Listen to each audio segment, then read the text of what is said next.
Hamıya salamlar dostlar. Bu günler çılgın bir video ile sizin karşınızdayım. Dostlar bu günler neyleri? iPhone 6 gördüğünüz iPhone 6 qıracağım ve sonra başlayacağım dostlar. Yani telefonumuz işlək vəziyyətdədir. Setmə hamısı yerindədir. Wi-Fi. Ha dostlar.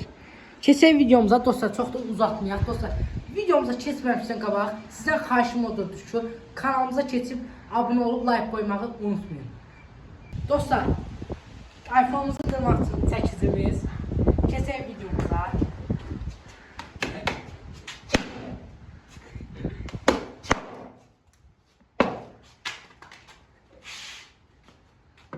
Dostlar, iPhone-umuzu bu vəziyyətdədir. Can verir telefonumuz.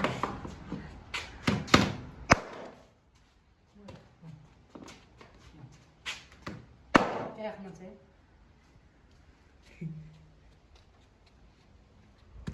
Tekrar. Gör.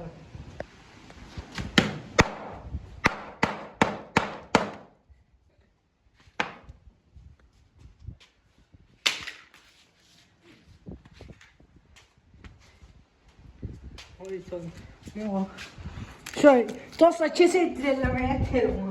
Buna bak. Kamerada. Tamam. Telefonu kamerada. Kesin kamerada. Telefonu da. Kamera yerim yükseliyor. Açtım.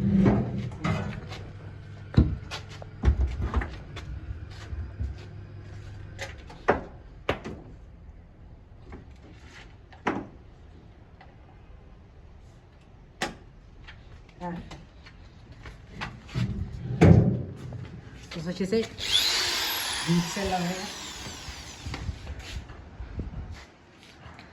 Yakından çek.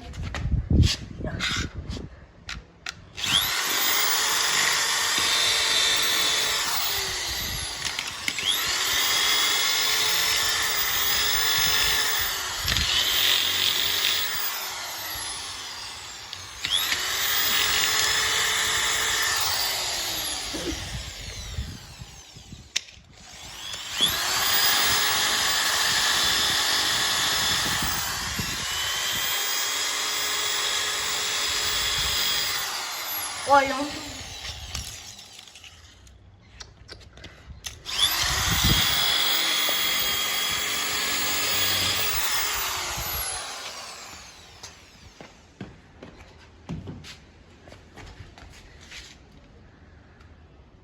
Kızmıyor batarya.